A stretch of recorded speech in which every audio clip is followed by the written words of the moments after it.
কোরআনের আলো ইনস্টিটিউট নিবেদিত। لا إله إلا الله الله أكبر محمد رسول الله يا حبيب الله السلام عليكم ورحمة الله وبركاته. الحمد لله رب العالمين والصلاة والسلام على أشرف الأنبياء والمرسلين وعلى آله وأصحابه أجمعين. দেশে এবং প্রবাসে যে যেখানে বসে কোরআনের আলো ইনস্টিটিউট নিবেদিত বরকতময় সাহারি অনুষ্ঠান দেখছেন, সকল দর্শক ও শ্রোতাদেরকে জানাচ্ছি অনেক অনেক প্রীতি ও মোবারকবাদ।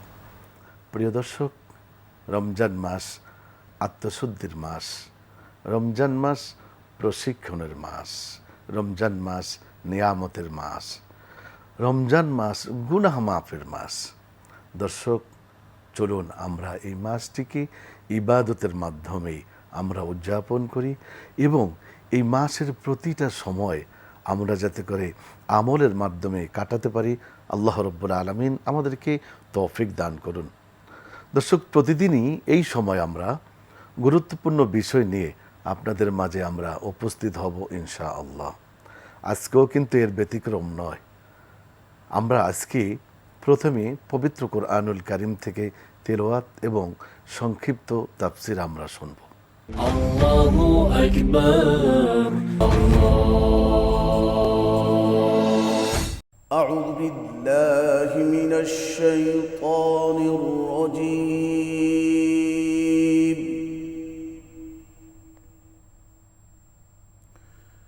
بسم الله الرحمن الرحيم.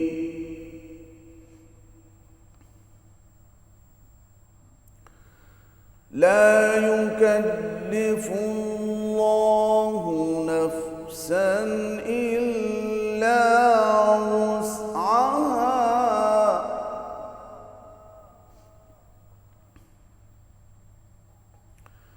لها ما كسبت وعليها ما اكتسبت.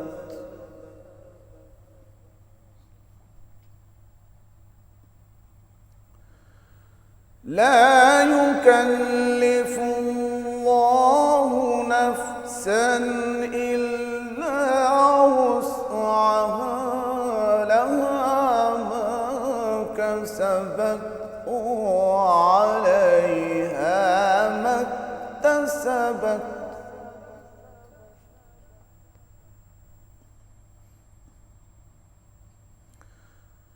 ربنا لا تؤاخذنا إن نسينا أو أخطأنا.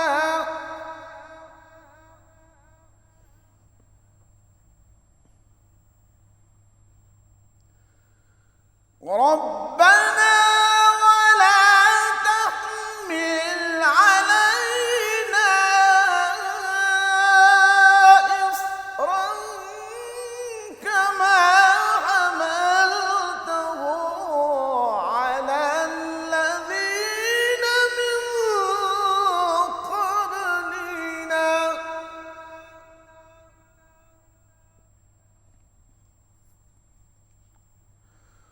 ربنا ولا تحملنا ما لا طاقة لنا به.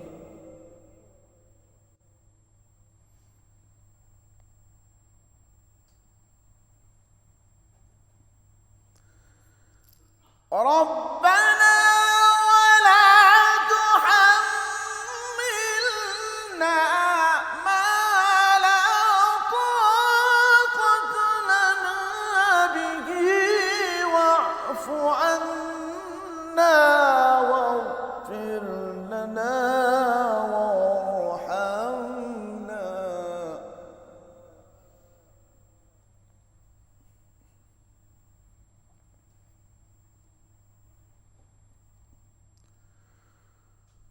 ربنا ولا تحملنا ما لا طاقة لنا به واعف عنا واغفر لنا وارحمنا أنت مولانا.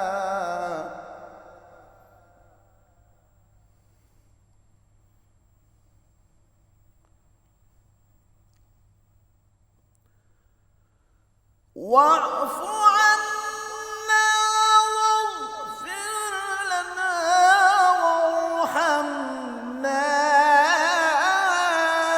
أنت مولانا فانصرنا على القوم الكافرين.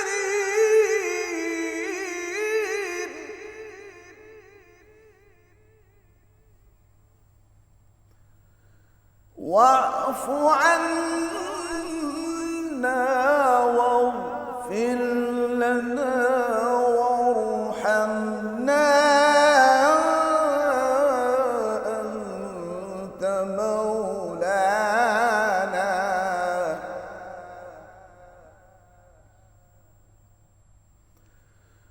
أنت مولانا فانصرنا على القوم الكافرين.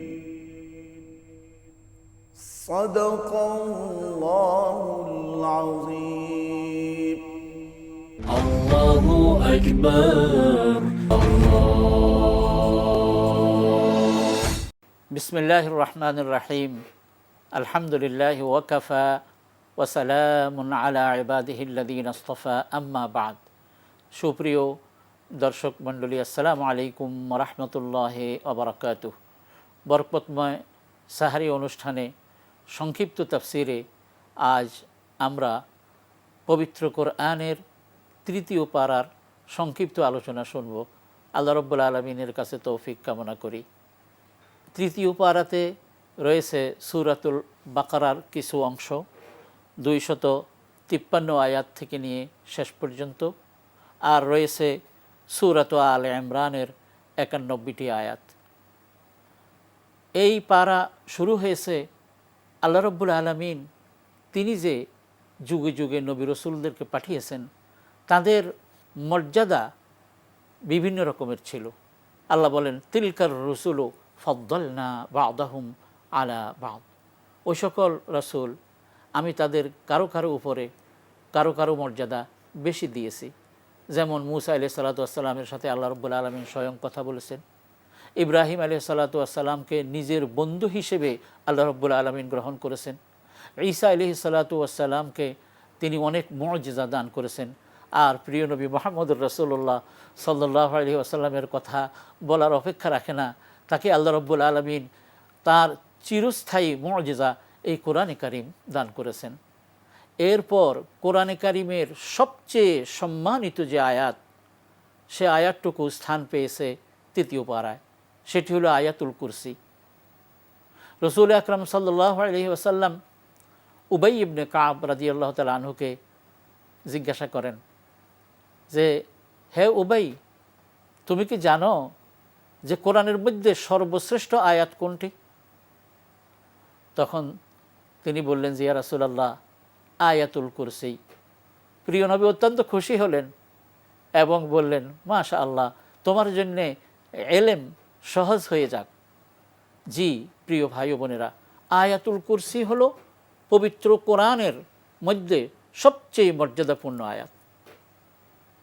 এর আমল সম্পর্কে রাসূল আকরাম সাল্লাল্লাহু আলাইহি ওয়াসাল্লাম বলেছেন, যে ব্যক্তি প্রত্যেক ফরজ নামাজের পর আয়াতুল কুরসি পাঠ করবে, জান্নাতে প্রবেশ করার জন্যে শুধুমাত্র তার মৃত্যুটাই যেন বাকি থাকলো, অর্থাৎ মৃত্যুর সাথে সাথে আল্লাহ রাব্বুল আলামিন তার জান্নাতের ব্যবস্থা করে দেবেন। এমন একটি মর্যাদাপূর্ণ আয়াত এই সূরাতে রয়েছে। কারণ সম্পর্কে ওলামারা বলেন যে এর শুরু থেকে নিয়ে শেষ পর্যন্ত কেবলমাত্র মহান আল্লাহর পরিচয় তুলে ধরা হয়েছে। এখানে কোনো কিছু চাওয়া চাই এটা ছিল না। আল্লাহু লা ইলাহা ইল্লা হুয়াল হাইয়ুল কাইয়্যুম, মহান আল্লাহ রব্বুল আলামিন, তিনি ছাড়া আর কোনো সত্য মাবুদ নেই, তিনি চিরঞ্জীব এবং চিরপ্রতিষ্ঠিত। লা তাখুযুহু সিনাতুন ওয়ালা নাওম, তাকে না তন্দ্রা স্পর্শ করে আর না ঘুম তাকে স্পর্শ করে। লা তাখুযুহু সিনাতুন ওয়ালা নাওম লাহু মা ফিস সামাওয়াতি ওয়া মা ফিল আরদ, আসমান এবং জমিনের মধ্যে যা কিছু রয়েছে সব কিছুর মালিকানা তার। মান যাল্লাযী ইয়াশফাউ ইনদাহু ইল্লা বিইযনি, তার অনুমতি ছাড়া কিয়ামতের দিন কে তার নিকটে সুপারিশ করবে? মান যাল্লাযী ইয়াশফাউ ইনদাহু ইল্লা বিইযনি ইয়ালামু মা বাইনা আইদিহিম ওয়া মা খালফাহুম ওয়া লা ইউহিতুনা বিশাইইন মিন ইলমিহি ইল্লা বিমা শা। আল্লাহ রাব্বুল আলামিন মানুষদের আগের এবং পরের সব কিছু তিনি জানেন, সামনের এবং পিছনের সব কিছুই তিনি জানেন, এবং মানুষ আল্লাহর ইলমের কোনো কিছুই তাদের আওতাভুক্ত করতে পারবে না যতটুকু পরিমাণ আল্লাহ চাইবেন ততটুকু ছাড়া। আর ওয়াসিআ কুরসিয়্যুহুস সামাওয়াতি ওয়াল আরদ, তার কুরসি আসমান এবং জমিন সব কিছুকে ঘিরে রেখেছে, সব কিছুরকে জন্যে এই কুরসি প্রশস্ত হয়ে যায়, মানে কুরসি আসমান এবং জমিনের চেয়ে আরও বড়। এরপর আল্লাহ রাব্বুল আলামিন বলেন ওয়াসিআ কুরসিয়্যুহুস সামাওয়াতি ওয়াল আরদ ওয়ালা ইয়াউদুহু হিফযুহুমা, এগুলোর সংরক্ষণ আল্লাহকে কোনো কষ্ট দেয় না, এগুলোকে নিয়ন্ত্রণ করা, এগুলোকে পরিচালনা করতে আল্লাহর কোনো কষ্ট হয় না। তিনি হলেন সুউচ্চ এবং সম্মানিত। এজন্যে এই আয়াতের এত মর্যাদা হয়েছে। আমরা আমাদের নিজেদের আমলের মধ্যে যেন এই আয়াতুল কুরসিকে নিয়ে আসি। এরপর আল্লাহ রাব্বুল আলামিন ইব্রাহিম আলাইহিস সালাতু ওয়াস সালামের সাথে যেই তাদের তৎকালের যেই বাদশা ছিল তার সাথে যে আল্লাহ রাব্বুল আলামিনকে নিয়ে আল্লাহর সম্পর্কে, রব সম্পর্কে যে বিতর্ক হয়েছিল সেটা এখানে স্থান পেয়েছে। ইব্রাহিম আলাইহিস সালাতু ওয়াস সালাম যখন বললেন আমার রব হলেন যিনি জীবন দেন, যিনি মৃত্যু দেন, তখন ও বলল যে আমিও তো জীবন দেই, মৃত্যু দেই। এই কথা বলে ফাঁসির আদেশপ্রাপ্ত একজনকে সে ক্ষমা করে দিল আর নির্দোষ এক ব্যক্তিকে হত্যা করল। তখন ইব্রাহিম আলাইহিস সালাম বললেন ঠিক আছে, আমার রব পূর্ব দিক থেকে সূর্য উঠান, তুমি যদি পারো পশ্চিম দিক থেকে সূর্য উঠাও। তখনই কাফের হতভম্ব হয়ে গেল। এই যে বিতর্ক হয়েছে সেটা এই পাড়াতে স্থান পেয়েছে। ইব্রাহিম আলাইহিস সালাম একবার আল্লাহ রাব্বুল আলামিনের কাছে প্রার্থনা করলেন যে আল্লাহ, আপনি কিভাবে মৃতকে জীবিত করেন আমি আমার নিজের চোখে দেখতে চাই। আল্লাহ প্রথমে বললেন তুমি কি সন্দেহ করো নাকি? তখন ইব্রাহিম বললেন অবশ্যই না, তবে চোখে দেখলে মনে প্রশান্তি আসবে। তখন আল্লাহ রাব্বুল আলামিন বললেন ঠিক আছে, 4 ধরনের 4টি পাখি আপনি আপনার কাছে নিয়ে আসেন, এগুলোকে জবাই করে টুকরো টুকরো করে আপনার আশেপাশের পাহাড়ে এগুলোকে ছড়িয়ে ছিটিয়ে দিন, এরপর এগুলোর নাম ধরে ডাক দেন, তখন দৌড়ে আপনার কাছে চলে আসবে। সুবহানাল্লাহ। ইব্রাহিম আলাইহিস সালাম সেটা করেছেন, সেই বর্ণনা এখানে এসেছে। এরপর বেশ কতগুলো আয়াতে আল্লাহ রাব্বুল আলামিন আল্লাহর রাস্তায় খরচ করার যেই মর্যাদা সে সম্পর্কে বলেছেন। শুরু করেছেন এভাবে, যারা আল্লাহর রাস্তায় খরচ করে আল্লাহর সন্তুষ্টির উদ্দেশ্যে, এটা একটি দানার ন্যায়, একটি বীজের ন্যায়। যে বীজ থেকে 60টি শীষ বের হলো, প্রতিটি শীষের মধ্যে রইল 61টি করে দানা, তার মানে একটি বীজ থেকে 700টি দানা জন্মালো। আল্লাহ রাব্বুল আলামিন তিনিও বান্দা যখন তার পথে একটি টাকা যেমন খরচ করলো, আল্লাহ এর জন্য তাকে কমপক্ষে 700 গুণ সওয়াব দিবেন। এরপরেও আল্লাহ আবার বলেছেন আল্লাহ রাব্বুল আলামিন যাকে চাইবেন তাকে আরও বাড়িয়ে দেবেন। এই খরচ আমরা কিভাবে করব? প্রকাশ্যেও করতে পারি, আবার গোপনেও করতে পারি। খরচ করে আবার যেন যাকে দিলাম তাকে যেন খোঁটা না দেই। খোঁটা যদি দেই তাহলে এটা যে আমার সওয়াব যে নষ্ট হয়ে যাবে, এই বিশদ বর্ণনা এসেছে। আবার দান করতে গিয়ে অনেক সময় আমাদেরকে দেখতে হবে, কারণ কিছু কিছু মানুষ এমন রয়েছে যে প্রকৃতই অভাবী, কিন্তু লজ্জার কারণে, আত্মসম্মানে আঘাত লাগবে এই কারণে মানুষের কাছে হাত পাতে না। কোরআনে কারিমে আল্লাহ রাব্বুল আলামিন বলেন অজ্ঞরা তাদেরকে ধনী মনে করে, ইয়াহসাবুহুমুল জাহিলু আগনিয়া মিনাত তাআফফুফ তারিফুহুম বিসিমাহুম, তাদের চেহারা দেখলে তোমরা তাদেরকে চিনবে। তো এই জাতীয় লোকদেরকে খুঁজে খুঁজে দান করার কথা আজকের এই পাড়াতে এসেছে। এরপর আল্লাহ রাব্বুল আলামিন সুদ সম্পর্কে গুরুত্বপূর্ণ কথা বলেছেন। যারা সুদ খায় কিয়ামতের দিন তারা নেশাগ্রস্ত অবস্থায় এবং তাদের উপর জিন প্রভাব ফেললে যেরকম অবস্থা সৃষ্টি হয় এমন অবস্থায় তারা হাসরের মাঠে উঠবে। কারণ এরা সুদকে বেচাকিনার সাথে তারা নাউজুবিল্লাহ তুলনা করেছে। এবং আল্লাহ রাব্বুল আলামিন তো এমন ঘোষণা দিয়েছেন যে ইয়া আইয়ুহাল্লাযীনা আমানুত্তাকুল্লাহা ওয়া যারু মা বাকিয়া মিনার রিবা ইন কুনতুম মুমিনিন, হে ঈমানদারগণ তোমরা আল্লাহকে ভয় করো এবং তোমরা সুদের যাবতীয় প্রকার, যত প্রকারের সুদ রয়েছে প্রচলিত আছে সবগুলোকে তোমরা পরিহার করো এবং ঈমানদার যদি হও তাহলে আল্লাহকে ভয় করো। যদি এটা না করো তাহলে আল্লাহ এবং আল্লাহ রসুলের পক্ষ থেকে যুদ্ধের ঘোষণা শোনো। এবং আমরা শুনে থাকি যে সুদের যেই কত গুনাহ, এর মধ্যে সর্বনিম্ন গুনাহের কথাও আমরা শুনে থাকি। সুতরাং আমাদের জীবন থেকে যদি কারো এ ধরনের সুদি কাজ কারবার থেকে থাকে অবশ্যই আমাদেরকে তা পরিহার করতে হবে। এরপর কোরআনে কারিমের সবচেয়ে বড় একখানি আয়াত, সর্ববৃহৎ আয়াত, সেটাও স্থান পেয়েছে আজকের এই আলোচনার আয়াতগুলোর মধ্যে। সেটাকে বলা হয় আয়াতুদ্দাইন। পরস্পরে যে লেনদেন হয়, যদি কেউ কারো কাছ থেকে ঋণ নেয় তাহলে আল্লাহ পাক নিজেই বলেছেন সে যেন এটা লিখে রাখে এবং এর জন্য সাক্ষী রাখে। এরপর সূরাতুল বাকারার সর্বশেষ দুটি আয়াত, আমানার রাসূলু বিমা উনজিলা ইলাইহি মির রাব্বিহি থেকে নিয়ে লা ইউকাল্লিফুল্লাহু নাফসান ইল্লা উসাহা, এই সর্বশেষ দুটি আয়াত, এই দুটি আয়াতের মর্যাদা আমার প্রিয় ভাই ও বোনেরা অনেক বেশি। রাসূল আকরাম সাল্লাল্লাহু আলাইহি ওয়াসাল্লাম বলেছেন যে ব্যক্তি ঘুমানোর পূর্বে এই দুটি আয়াত তেলাওয়াত করে ঘুমাবে কাফাতাহু, মানে এই দুটি আয়াত ওই রাত্রির জন্যে যথেষ্ট হয়ে যাবে ওই লোকটির ব্যাপারে। এবং ওলামায়ে কেরামের অনেক কথা বলেছেন যে যেমন যদি কোনো কারণে যদি সে তাহাজ্জুদ পড়তে উঠতে না পারে, এই দুটি আয়াত পড়ে শোয়ার কারণে আল্লাহ তাকে তাহাজ্জুদের সওয়াবও দিয়ে দেবেন। এমন মর্যাদাপূর্ণ দুটি আয়াত এই সূরাতুল বাকারার শেষ দুটি। এরপর আল্লাহ রাব্বুল আলামিন সূরাতু আলে ইমরানের শুরুতে প্রথমে হরফে মুকাত্তাআত নিয়ে এসেছেন আলিফ লাম মিম। এরপর তার একত্ববাদের কথা আল্লাহ রাব্বুল আলামিন তুলে ধরেছেন আল্লাহু লা ইলাহা ইল্লা হুয়াল হাইয়ুল কাইয়্যুম। আল্লাহ রাব্বুল আলামিন তিনি ছাড়া কোনো সত্য মাবুদ নেই, তিনি চিরঞ্জীব, তিনি চিরপ্রতিষ্ঠিত। তিনি কিতাব নাজিল করেছেন, তৌরাত তিনি নাজিল করেছেন, ইনজিল তিনি নাজিল করেছেন, ফুরকান তিনি নাজিল করেছেন, ঠিক তেমনি অন্য আয়াতের মধ্যে জবুর তিনি নাজিল করেছেন এবং সহিফা তিনি নাজিল করেছেন। এবং বলেছেন এই পৃথিবীতে আসমান এবং জমিনে কোনো কিছুই আল্লাহর এলেমের বাইরে নেই, কোনো কিছু তার কাছে গোপন নহে। সুবহানাল্লাহ। আমি মনে করি প্রিয় ভাই বোনেরা, এই একটি আয়াতই যথেষ্ট আমাদের জীবনকে সংশোধন করে নেওয়ার জন্যে। কারণ আল্লাহ বলেছেন ইন্নাল্লাহা লা ইয়াখফা আলাইহি শাইউন ফিল আরদি ওয়ালা ফিস সামা, আল্লাহ পাকের কাছে কোনো কিছুই গোপন নাই, না জমিনে না আসমানে। কাজে আমি যে সমস্ত কর্মকাণ্ড করছি আজ হইতে পারে আমার পাশের কেউ জানে না, আমার গ্রামের কেউ জানে না, রাষ্ট্র জানে না, আমার শাসক জানে না, কিন্তু আল্লাহ রাব্বুল আলামিন তিনি জানেন। আজকে আমি একজনকে হয়তো ধোঁকা দিতে পারবো, একজনকে সাথে আমি আজকে প্রতারণা করতে পারবো, একজনের প্রতি আমি অবিচার করব, কিন্তু আল্লাহ রাব্বুল আলামিনের কাছ থেকে আমরা বাঁচতে পারবো না। এই জন্যে প্রিয় ভাই বোনেরা আমাদেরকে এই কোরআন পড়ে শুনে যেন আমরা আমল করতে পারি।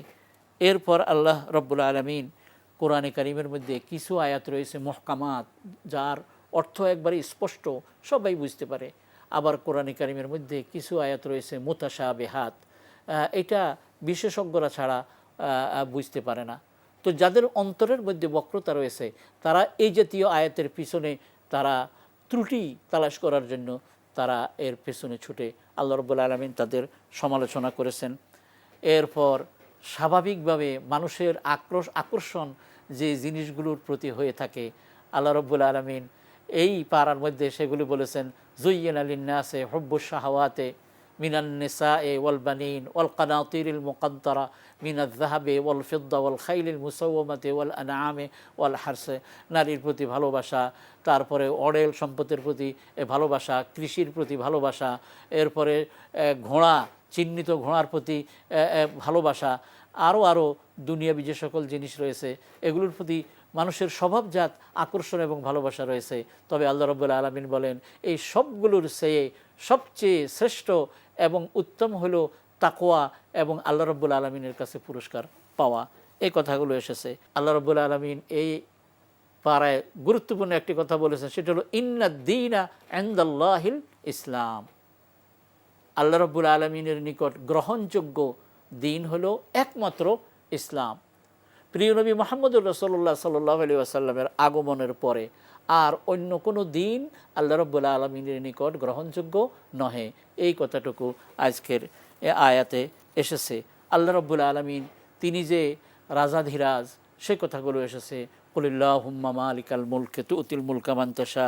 এবং ঈমানদারদের জন্যে কখনো উচিত হবে না যে তারা কাফেরদেরকে নিজেদের বন্ধু হিসাবে গ্রহণ করে, এই কথাটুকু আজকের আয়াতে এসেছে। লা ইয়াত্তাখিযুল মুমিনুনাল কাফিরিনা আউলিয়া মিন দুনিল মুমিনিন।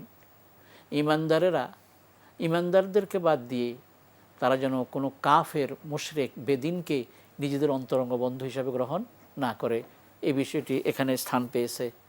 এরপর মারিয়াম আলাইহিস সালাতু ওয়াস সালামের জন্ম, তার লালন পালন, ঈসা আলাইহিস সালাতু ওয়াস সালামকে যে আল্লাহ রাব্বুল আলামিন অনেক মুজিজা দিয়েছেন সে কথাগুলো এসেছে। এবং এরপরে যে ব্যক্তি ইসলাম ছাড়া অন্য কিছু খোঁজে, অন্য কিছুর পেছনে ছুটে, আল্লাহ রাব্বুল আলামিন আবারও ঘোষণা দিয়েছেন ওমান ইয়াবতাগি গায়রাল ইসলামি দীনান ফালান ইউকবালা মিনহু। ইসলামকে বাদ দিয়ে দিন হিসাবে যে নাকি অন্য কোনো কিছু তালাশ করে, কশ্চিনকালেও তার পক্ষ থেকে এটাকে গ্রহণ করা হবে না।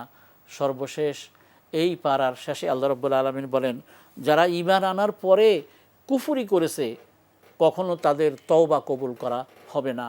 এবং হাসরের দিন তারা নিজেদেরকে ছড়ানোর জন্যে আসমান এবং জমিনের মধ্যবর্তী শূন্য জায়গাটুকু যদি স্বর্ণ দিয়েও ভরে দেয় নিজের জীবন বাঁচানোর জন্যে, তারপরেও তারা সেটা করতে পারবে না এবং তাদের জন্যে কোনো সাহায্যকারী থাকবে না। এজন্যে আসুন প্রিয় ভাই ও বোনেরা, আমরা ঈমান নিয়ে এই দুনিয়াতে জীবনযাপন করি এবং কোরআন থেকে আমরা উপদেশ গ্রহণ করি, কোরআন তেলাওয়াত করি, কোরআন বুঝি, কোরআন পড়ি এবং কোরআন মোতাবেক আমল করি। বিশেষ করে রমাদানের এই বরকতময় মুহূর্তগুলোতে যেই সময়ে কোরআন এবং রোজা আমাদের জন্য আল্লাহ পাকের কাছে সুপারিশ করবে বলা হয়েছে, এই মুহূর্তে আমরা এই কোরআন নিয়ে চর্চা করি। আল্লাহ আমাদের সকলকে তৌফিক দান করুন, আমিন। ওয়া আখিরু দাওয়ানা আনিল হামদুলিল্লাহি রাব্বিল আলামিন। আসসালামু আলাইকুম ওয়া রাহমাতুল্লাহি ওয়া বারাকাতুহু। দর্শক, আমরা সুললিত কণ্ঠে পবিত্র কোরআনুল কারীমের তিলাওয়াত এবং আমরা সংক্ষিপ্ত তাফসীর শুনলাম। এবারে আমরা শুনব ছোট্ট একটি ইসলামী গান। আল্লাহু আকবার, রোজাদার কেমন হলে আল্লাহ খুশি হয়, রোজাদার কেমন হলে আল্লাহ খুশি হয়, রোজা তার কেমন হলে পরকালে সাক্ষী হয়ে রয়, রোজা তার সাক্ষী হয়ে রয়, রোজাদার কেমন হলে আল্লাহ খুশি হয়। রোজাদার হাতের রোজায় ধরবে না সে পরের কিছু, রোজাদার পায়ের রোজায় চলবে না সে পাপের পিছু, রোজাদার হাতের রোজায় ধরবে না সে পরের কিছু, রোজাদার পায়ের রোজায় চলবে না সে পাপের পিছু, রোজাদার মুখের রোজায় করবে না সে দিনের খানা, মুখে তার মিথ্যে কথা ঝগড়া সদা গীবত মানা, বুক জুড়ে তার সর্বদা যে আল্লাহ তাআলার ভয়, রোজাদার কেমন হলে আল্লাহ খুশি হয়, রোজা তার কেমন হলে পরকালে সাক্ষী হয়ে রয়, রোজা তার সাক্ষী হয়ে রয়, রোজাদার কেমন হলে আল্লাহ খুশি হয়, রোজাদার চোখের রোজায় দেখবে না সে মন্দ কিছু,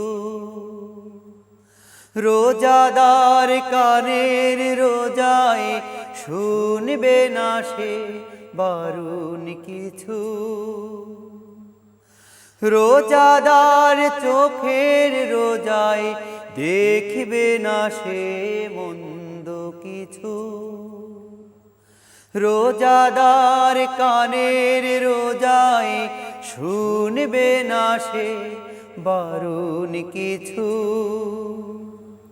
রোজাদার মনের রোজায় আল্লাহ প্রেমের স্বপ্নে বিভোর, ধনবান রোজার গুণে গরিব দুঃখীর রাখবে খবর, উঁচু নিচু সাদা কালোর মিলন যদি হয়, রোজাদার কেমন হলে আল্লাহ খুশি হয়, রোজা তার কেমন হলে পরকালে সাক্ষী হয়ে রয়, রোজা তার সাক্ষী হয়ে রয়, রোজাদার কেমন হলে আল্লাহ খুশি হয়। প্রিয় দর্শক, এবারে আমরা শুনব আলোচনা। Allahu Akbar, আজকে আলোচনা করার জন্য আমাদের মাঝে আমরা একজন ইসলামী ব্যক্তিত্বকে আমরা আমন্ত্রণ জানিয়েছি। চলুন আমরা তার সাথে পরিচয় করে নিই। আমাদের মাঝে উপস্থিত রয়েছেন বিশিষ্ট ইসলামিক চিন্তাবিদ, শিক্ষাবিদ, লেখক, গবেষক এবং আহসানিয়া ইনস্টিটিউটের সম্মানিত সহকারী অধ্যাপক জনাব শাইখ ওসমান গনি। আসসালামু আলাইকুম রহমতুল্লাহি ওবারাকাতু। ওয়ালাইকুম আসসালাম রহমতুল্লাহি ওবরাকাতু। মহতরম, ভালো আছেন আপনি? আল্লাহর রহমতে ভালো আছি, আপনি কেমন আছেন? আলহামদুলিল্লাহ, আমিও ভালো আছি।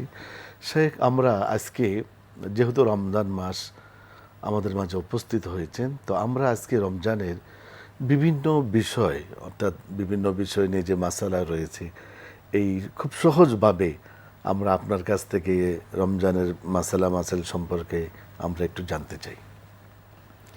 ধন্যবাদ। রমজান মাস অত্যন্ত ফজিলতপূর্ণ বরকতময় একটি মাস। জি। তো এই রমজান মাসের ফজিলত এবং বরকত লাভ করার জন্য আমাদের রমজানের যে নিয়ম কানুন মাসআলা মাসাইলগুলো সঠিকভাবে জানা দরকার, খুবই জরুরি। অবশ্যই এটি জরুরি, যাতে আমাদের রমজানটা পরিপূর্ণ হয়। রাইট। আর আমরা যদি রমজানের মাসআলা মাসাইলগুলো না জানি, তাহলে আমাদের রমজানটা পরিপূর্ণ হবে না। হাদিস শরীফে এসেছে, রাসূল আকরাম সাল্লাল্লাহু আলাইহি ওয়াসাল্লাম বলেছেন, অনেক রোজাদার আছেন যারা রোজা পালন করেন, কিন্তু এই ত্রুটির কারণে রোজার মধ্যে নানান রকমের ত্রুটি বিচ্যুতি হয়, এজন্য উপবাস ছাড়া তাদের ভাগ্যে কিছুই থাকে না। মানে রোজার যে নেকি, ফজিলত, সওয়াব, এর থেকে তারা বঞ্চিত হন। সুতরাং আমাদের প্রত্যেক মুসলিম আমরা রোজা পালন করব এবং মাসআলা মাসাইল জেনে সঠিকভাবে সহিশুদ্ধভাবে যেন রোজা পালন করি, এটি আমাদের খুব দরকার। আমরা রমজান সম্পর্কে বিভিন্ন বই কিতাব আছে, সেগুলো অবশ্যই অধ্যয়ন করব এবং আমাদের স্থানীয় আলেম ওলামা, মসজিদের ইমাম খতিব, তাদের কাছ থেকে আমরা রমজানের মাসাইলগুলো শিখে নেব। আমরা এই স্বল্প পরিসরে রমজানের অতি প্রয়োজনীয় জরুরি কিছু মাসাইল আলোচনা করব। প্রথমত রমজান মাসে রোজা রাখা ফরজ। এবং এই রোজাটা কাদের জন্য ফরজ? যারা প্রথমত মুসলিম এবং মুমিন, আমরা সকলেই মুমিন মুসলিম আলহামদুলিল্লাহ। দ্বিতীয়ত যারা প্রাপ্তবয়স্ক, মানে বালেক, আমরা সাবালক বলি, তো এর মানে মেয়েদের ক্ষেত্রে বয়স 11 থেকে 13 এর মধ্যে প্রায়, এবং ছেলেদের ক্ষেত্রে বয়সটা 13 থেকে 15-র মধ্যে। আমাদের মায়েরা বা আমরা অভিজ্ঞ যারা অভিভাবকরা সন্তানের বিষয়ে ওয়াকিফাল থাকেন, অবগত থাকেন যে তার শারীরিক মানসিক পরিবর্তন যে সময়টাতে হয়, তখন থেকে তার উপরে নামাজ পড়া ফরজ হয়, রোজা রাখা ফরজ হয়, শরীয়তের সকল বিধিবিধানগুলি মানা ফরজ। সুতরাং এই তখন থেকেই, মানে ওই বয়সটার পর থেকেই, 12-13 বছরের পর থেকেই সকল নারী পুরুষ সবার জন্য রোজাটা ফরজ। এই ক্ষেত্রে একটা জিনিস লক্ষণীয়, অনেক ছেলে মেয়েরা স্কুল কলেজে পড়েন, কিন্তু বয়স হয়ে গেছে, সাবালক হয়েছে, কিন্তু বাবা মা যারা আছেন, অভিভাবক যারা আছেন, তারা কিন্তু তাদেরকে রোজা রাখতে নিরুৎসাহিত করেন যে তারা হয়তো এই যে গরমের দিন, বড় দিন, তারা রোজা রাখতে পারবে, শরীর খারাপ হয়ে যাবে, স্বাস্থ্যহানি ঘটতে পারে। এগুলো কিন্তু অজুহাত নয়, এগুলো কারণ নয়, এগুলা উসিলা নয়। মোহতারাম, এইটা কি এই যে কারণ দেখিয়ে যে স্কুলে যেতে কষ্ট হবে, ক্লাস করতে কষ্ট হবে, এই কারণগুলো দেখিয়ে শরীয়তের এই ফরজ ইবাদত থেকে উপযুক্ত ছেলে মেয়েকে বিরত রাখা, এটা কি কোনো সুস্থ এবং অভিভাবকের জন্য এটা কি ঠিক? এটি মোটেই সমীচীন নয়, এটি মোটেই উচিত নয়। আল্লাহর ফরজ বিধান লঙ্ঘন করা কোনো উসিলা দিয়ে, কোনো অজুহাত দিয়ে এটি সঠিক হচ্ছে না। এটি অনেক বড় অপরাধ হচ্ছে, একটি কবিরা গুনাহ হচ্ছে।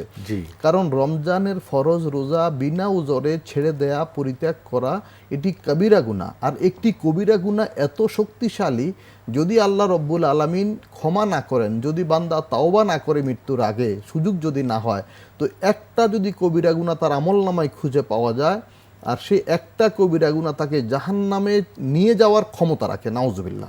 তো সুতরাং আমরা এই ব্যাপারে সচেতন থাকব। আরেকটা বিষয় আমি এর সাথে বলতে চাই, আমাদের অনেক ছোট্ট শিশুরা 5-7 বছর বয়স বা আরও কম বয়স, তারা কিন্তু জেদ করে রোজা রাখে, জোর করে রোজা রাখতে চায়। আমরা বাবা মারা অনেকেই দিতে চাই না, কারণ তারা অনেক ছোট্ট, তারা তারপরেও রোজা রাখে, আমরা দেখেছি তারা পারে। কিন্তু তাহলে 7 বছরের শিশু যদি রোজা রাখতে পারে, তাহলে 14 বছরের সন্তান কিভাবে রোজা রাখবে না? রাখতে পারবে না কেন? অবশ্যই পারবে। এখানে মোহতারাম, যেমন আরেকটি বিষয় যে আমার ছেলে বা আমার মেয়ে, তাদের স্বাস্থ্য খারাপ, তাদের শরীরের জন্য কল্যাণময় হবে না রোজাটা, কিন্তু কোরআন বলল ওয়া আন তাসুমু খায়রুল লাকুম ইন কুনতুম তা'লামুন। তাহলে বিষয়টা কি কোরআনের সাথে সাংঘর্ষিক হচ্ছে? আল্লাহ পাক রব্বুল আলামিন বলছেন যে রোজা রাখা তোমার জন্য কল্যাণকর। এমনকি সফর অবস্থায়, অসুস্থ অবস্থায়, ক্লান্তি থাকলেও তুমি রোজা যেই ওজরের কারণে ছাড়তে পারো, যৌক্তিক ওজর থাকার পরেও রোজা রাখলেই তোমার জন্য কল্যাণ। এর মানে রোজার মধ্যে কল্যাণ আছে। আর আল্লাহ যে বিধান দিয়েছেন, আল্লাহ কিন্তু অযৌক্তিক কোনো বিধান দেন নাই, এবং যেই বিধানের মধ্যে ক্ষতিকর কোনো জিনিস আছে সেটা কিন্তু আল্লাহ বান্দার জন্য পালন করতে কষ্টকর হবে এরকম কোনো বিধান আল্লাহ পাক আল্লাহ কিন্তু শৈশবের রোজা ফরজ করেন নাই, বাল্যকালে রোজা ফরজ করেন নাই, সেই তরুণ বয়সে যাওয়ার পরে কিশোর বয়সে রোজাটা ফরজ করেছেন 13-14 বছর বয়সে। তাহলে এখানে যুক্তি আছে যে এটা আমাকে পালন করতে হবে। দ্বিতীয়ত, এই রোজার জন্য যেই ফরজগুলো আছে তার মধ্যে এই 3টি বিষয় মনে রাখতে হবে। এক হলো এই সাহারির সময় থেকে, মানে সাহারির শেষ সময় যেটি সুবে সাদেক থেকে শুরু করে সূর্যাস্ত পর্যন্ত, এই সময়টা পানাহার এবং যৌন কর্ম থেকে বিরত থাকা। তাহলে পানাহার আমরা করব না। যখনই আজান হবে বা আজানের আগেই, যখনই সাহারির টাইম শেষ হবে, তখনই সাহারি বন্ধ করতে হবে বা তার আগেই সাহারি শেষ করতে হবে। মানে আজানের অপেক্ষাও করা যাবে না এবং দেরি করা যাবে না। এবং যদি আজান হয়ে যাচ্ছে তাহলে কিন্তু আমার সাহারি ছেড়ে দিতে হবে খাওয়া। এবং সাহারি যদি কেউ খাওয়ার সুযোগও না পান, তারপরেও কিন্তু রোজা পালন করতে হবে। রমজান মাসে রোজা ছাড়ার কোনো সুযোগ নেই। এবং সময় মতো ইফতার করা এটি আরেকটি সুন্নাত। যদি সুযোগ না থাকে বিলম্ব হলেও কোনো ক্ষতি নেই। এমনকি কেউ যদি এমন কোনো পরিস্থিতির শিকার হয়ে যান যেখানে তার ইফতার করার সুযোগই নাই, তাহলেও রোজার কোনো ক্ষতি হবে না, রোজার ইচ্ছাকৃত সওয়াব না, অনিচ্ছাকৃত। অনিচ্ছাকৃত।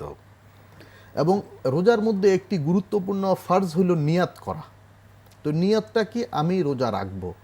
আমরা ভোরবেলায় বলি যে আগামীকাল রোজা রাখবো বা আজকে রোজা রাখবো, যেটাই বলি, এটা মুখে আমরা অনেকে বলি, অনেকে আরবিতে বলি, এটি যার যার বিষয়, কিন্তু ওই মনের ইচ্ছাটা হলো আসল।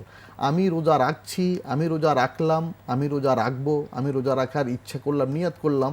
এগুলো মুখে যেমন বলা যায় বলতে পারি, আমরা মুখে না বলে মনে মনে যদি আমরা সংকল্প করি, ইচ্ছা করি, এটাই কিন্তু নিয়াত।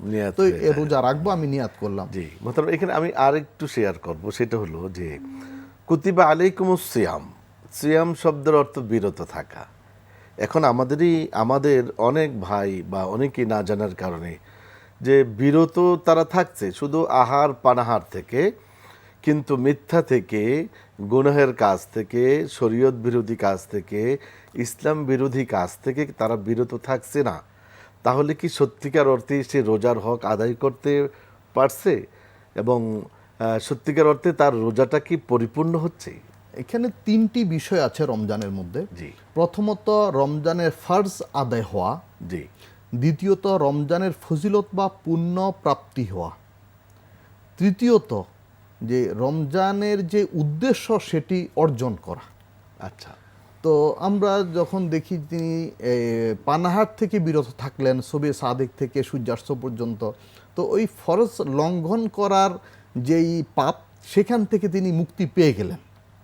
দ্বিতীয়ত যে রমজানের যে ফজিলত বিনিময়, আল্লাহ পাক রব্বুল আলামিন বলেছেন আস-সাওমু লি ও আনা আজজি বিহি আও উজজা বিহি, যে রোজা আমার জন্যই বান্দা রাখে। এর মানে হলো নামাজ পড়তে মানুষ দেখে, তো রোজা রাখতে মানুষ দেখে না মানে হলো আমি গোপনে পানাহার করতে পারি, দেখানোর কোনো বিষয় সুযোগ নাই, রমজানের মধ্যে নাই। এটি আল্লাহর সাথে বান্দার সম্পর্ক। আল্লাহ ছাড়া কেউই জানে না আমি কি পানি পান করলাম কিনা, এই গরমের মধ্যে আমি গোপনে কিছু খেলাম কিনা, এটা আল্লাহ ছাড়া কারো জানার সুযোগ নেই। সুতরাং আল্লাহ বলছেন রোজা শুধুমাত্র আমার জন্য বান্দা রাখে, আমি নিজেই এই রোজার বিনিময় দেব, অথবা অন্য বর্ণনা মতে আমি নিজেই তার বিনিময়, সুবহানাল্লাহ, আল্লাহ বান্দার হয়ে যাবে। বিশাল একটি পাওয়া। এই প্রাপ্তিটা পাবে না যদি সে ওই সব অন্যায় কাজগুলো থেকে বিরত হতে না পারে। 3 নম্বর হলো রোজার যে শিক্ষা বা দর্শন, যে আত্মসংযমের সক্ষমতা অর্জন করা, আত্মনিয়ন্ত্রণের সক্ষমতা অর্জন করা, সেখান থেকে সে বঞ্চিত হবে। কারণ রোজা প্রশিক্ষণের মাস, যে আমরা ধৈর্যের প্রশিক্ষণ, সংযমের প্রশিক্ষণ, আত্মশুদ্ধির প্রশিক্ষণ, সেটি কিন্তু সে অর্জন করতে পারবে না। রমজানের মাসলা মাসাইলগুলোর মধ্যে এর সুন্নাত এবং মুস্তাহাব যেগুলো আছে সেগুলো, যেমন এই সাহারি এবং ইফতার আমরা বললাম। এরপরে তারাবি নামাজ রমজানে গুরুত্বপূর্ণ একটি সুন্নাত আমল। রাসূল আকরাম সাল্লাল্লাহু আলাইহি ওয়াসাল্লাম তারাবি প্রসঙ্গে বলেছেন, মান কামা রমাদানা ঈমানা ওয়া ইহতিসাবা গুফিরা লাহু মা তাকাদ্দামা মিন যামবিহি, যেই ব্যক্তি এই ঈমানের সাথে, ইহতিসাবের সাথে, ইহতিসাব মানে এক হলো সওয়াবের উদ্দেশ্যে, দ্বিতীয় হলো আত্মসমালোচনা সহ রমজানে এই তারাবি নামাজ আদায় করবে বা রাত জেগে ইবাদত করবে, আল্লাহ রব্বুল আলামিন তার অতীতের সকল গুনাহ মাফ করে দিবেন, সুবহানাল্লাহ। এবং এই তারাবি নামাজ নবীজি কয়েকদিন জামাতে পড়েছেন, কিন্তু নবীজি আশঙ্কা করেছেন যে এত সুন্দর ইবাদত, রমজান মাসে সবাই সম্মিলিত জামাতে আমরা তারাবি পড়ি, এটি যদি নবীজি নিয়মিত করেন তো আল্লাহ পছন্দ করে হুকুম দিলে কিন্তু এটা ফরজ বা ওয়াজিব হয়ে যাবে, উম্মতের অনেকের কষ্ট হতে পারে, এই জন্য নবীজি এটা চান না। দেখেন রহমতুল আলামিন তিনি উম্মতের জন্য কত সহজপন্থা চিন্তা করেছেন যে কঠিন হয়ে না যায়, কিন্তু আমরা সুন্নাত হিসাবে এটি কিন্তু আদায় করব, যাতে নবীজি তো চাইছিলেন কিন্তু এটি ফরজ ওয়াজিব হয়ে না যায়, এই জন্য তিনি কিন্তু নির্দেশও দেন নাই, নিয়মিত করেন নাই। খলিফা উমর রাদিয়াল্লাহু তাআলা আনহুর সময় তিনি সাহাবী হযরত উবাই ইবনে কাব রাদিয়াল্লাহু তাআলা আনহুর ইমামতিতে, আগে ছোট ছোট জামাত হতো, সকলকে একত্র করে বড় জামাতে যে খতম তারাবির যে 20 রাকাতের নিয়ম, তিনি সেটা প্রবর্তন করেন, বলতে গেলে সেটা তিনি একটা সিস্টেমে বা নিয়মে নিয়ে আসেন। এবং তখন থেকে আজকে পর্যন্ত মসজিদুল হারাম, এই কাবা শরীফে, মক্কা শরীফে এবং মসজিদে নববী মদিনা শরীফে 20 রাকাত তারাবি নামাজ জামাতের সাথে আদায় হচ্ছে অত্যন্ত চমৎকারভাবেই। আলহামদুলিল্লাহ, সারা পৃথিবীতে তারাবির নামাজ এভাবে আদায় হচ্ছে, এটা কিন্তু খুবই গুরুত্বপূর্ণ একটি এবাদত। এবং এই তারাবিটার মাধ্যমে রমজানে যে রাত জাগার এবাদতের স্বাদ, তৃপ্তি এটা কিন্তু হয়। অন্যরকম একটা ফিলিংস হ্যাঁ। ইমানদার তো ব্যক্তিদের মধ্যে। এখানে একটা গুরুত্বপূর্ণ বিষয়, কেউ যদি তারাবি পড়তে নাও পারেন তাকে রোজা রাখতে হবে। আবার কেউ যদি তার কথা রোজা রাখতে না পারেন কোনো ওজরের কারণে, তারাবি পড়ার সুযোগ আছে, তাহলে তাকে তারাবি পড়তে হবে। দুটো আলাদা এবাদাত, তবে একটার সাথে একটার ঘনিষ্ঠ সম্পর্ক আছে, কারণ তারাবি তো আর রমজান ছাড়া পড়া হয় না। আরেকটু হলো মোহতারাম, যে আমাদের অনেকেই যে সাহারিতে আপনার ঘুম থেকে জাগ না পায় না, বা না পাওয়ার কারণে হঠাৎ করে যে সাহারির সময় পার হয়ে গেল, আজান দিয়ে দিল, তো সেই ক্ষেত্রে কি সে না খেয়ে রোজাটা রাখতে পারবে? এর থেকে তার সওয়াবের কোনো কমতি হবে? সাহারি যদি কোনো কারণে খেতে না পারে অবশ্যই রোজা রাখবেন, রাখতে হবে, এতে সওয়াব কমবে না। এবং আরেকটা প্রসঙ্গ, এই খাওয়া বিষয়ে, আমরা যখন প্রথম রোজা শুরু করি, তো আমরা অন্য সময় সকালবেলায় নাস্তা করি, পানি পান করি, নানান খাওয়া দাওয়া হয় সারা দিনে। তো প্রথম রোজা তো আমাদের অভ্যাসের মধ্যে নাই, অনেক সময় মনে থাকলো না, দিনের বেলায় সকালবেলা বা যে কোনো সময় আমি হয়তো টেবিলে পানি আছে বা ভুলে পানি অথবা অন্য কোনো কিছু খেয়ে ফেললাম, রোজার কথা মনেই নাই। তো রোজার কথা স্মরণে নাই, এমন অবস্থায় যে কোনো কিছু পান করা, আহার করা যদি কেউ করেন, এতে রোজার ক্ষতি হবে না। তবে মনে হওয়ার পরে আর কিছু খেতে পারবেন না। যখনই মনে হলো আমি রোজা আছি, কেন খাচ্ছি, কেন খেলাম, তাহলে কিন্তু তখন আর খাবেন না, মনে হওয়ার পরে আর খাবেন না। আর কেউ দেখলে তাকে মনে করাই দিবেন, তখন মনে করাই দেওয়ার পরে কিন্তু আর খাবেন না। এতে মানে এই অবস্থায় রোজা ভাঙবে না, রোজার কোনো ক্ষতি হবে না। আরেকটা মাসালা রোজার সংক্রান্ত খুবই জরুরি, আমরা ধরেন রোজার বেলায় দিনে আমরা যদি কেউ ঘুমাই, বিশ্রাম নেই, তো ঘুমের মধ্যে দুটো জিনিস হতে পারে। অনেকে আমরা স্বপ্নে দেখলাম যে আমি খাচ্ছি, আচ্ছা, অনেকে আছে খাদ্যরসিক, ভোজন প্রিয়, যে উনি স্বপ্নেই খাচ্ছেন। তো স্বপ্নে খাওয়ার দ্বারা কিন্তু আমার রোজা, স্বপ্নে খাওয়া মানে কি খাওয়া তো হচ্ছে না, আমি স্বপ্নে দেখলাম যে আমি খাচ্ছি, তাহলে এর দ্বারা রোজার কোনো ক্ষতি হবে না। এমনকি স্বপ্নে যদি কারো স্বপ্ন দোষ হয়, শরীর খারাপ, এতেও কোনো রোজার ক্ষতি হবে না, রোজা ভাঙবে না। কারণ রোজা ভাঙার কারণ মূলত দুটি, রোজা ভাঙার মৌলিক কারণ দুটি, পানাহার করা আর যৌন কর্ম করা। মানে এই দুটো থেকে বিরত থাকার নাম হলো রোজা, আর এই দুটির কোনো একটি করলে রোজা ভাঙবে, এই ছাড়া রোজা ভাঙবে না। আর রোজা সম্পর্কে আরেকটা গুরুত্বপূর্ণ বিষয় হলো, আমরা এই ইনজেকশন নেওয়া, আমি কোনো ব্যথার বা কোনো রোগের জন্য যদি কারো ইনজেকশন নিতে হয়, এমনকি অনেকে ইনসুলিনও নিতে হয় ইফতারের আগে, এটাতে কিন্তু রোজার ক্ষতি হবে না। মানে মেডিসিন ইনজেকশন নিলে রোজার ক্ষতি হয় না। যেই ইনজেকশন খাদ্যের পরিপূরক, ক্ষুধা নিবারণ করে বা শক্তি বর্ধন করে, মানে খাদ্যের পরিপূরক, সেটি নেওয়া যাবে না।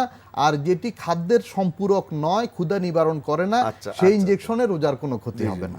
এবং যদি কেউ সুরমা ব্যবহার করে, তেল ব্যবহার করে, সুগন্ধি ব্যবহার করে, বা অন্য কোনো রকমের যে কানে ঔষধ দেয়, নাকে যদি ঔষধ দেয়, ড্রপস দেয়, তাহলে এতে রোজার কোনো ক্ষতি হবে না। চমৎকার বলছিলেন মোহতারাম, আসলে অনেক চমৎকারভাবে আপনি উপস্থাপন করলেন।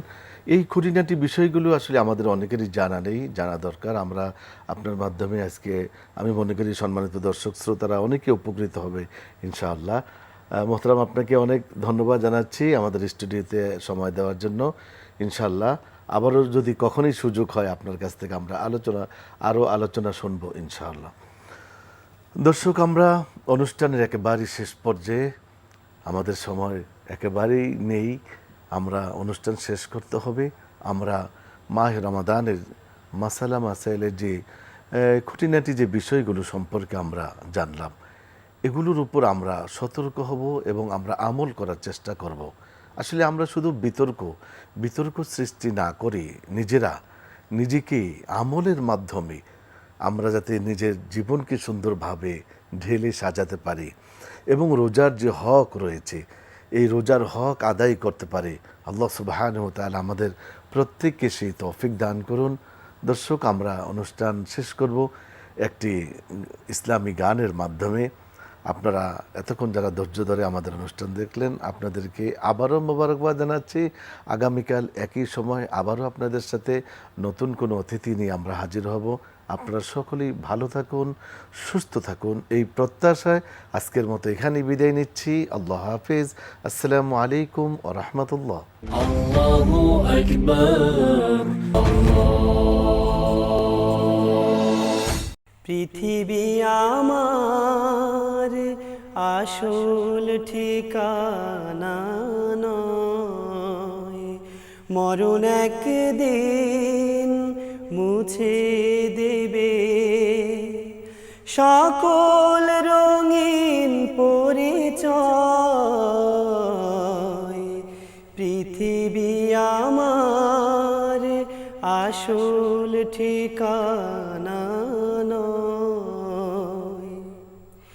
মিছে মানুষের বন্ধন, মিছে মায়া স্নেহ প্রীতি ক্রন্দন, মিছে মানুষের বন্ধন, মিছে মায়া স্নেহ প্রীতি ক্রন্দন, মিছে জীবনের রং ধনু সাত রং, মিছে জীবনের রং ধনু সাত রং, মিছে দুদিনের অভিনয়।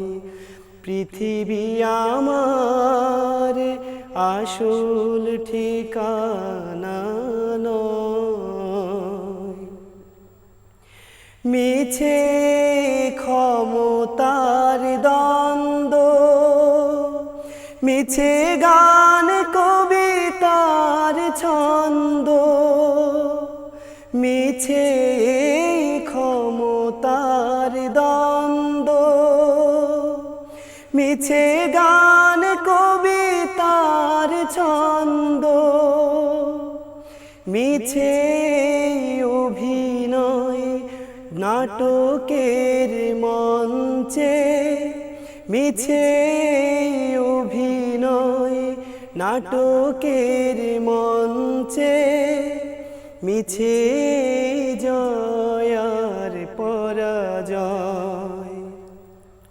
পৃথিবী আমার আসল ঠিকানা নয়। মরণ একদিন মুছে দেবে সকল রঙিন পরিচয়। পৃথিবী আমার আসল ঠিকানা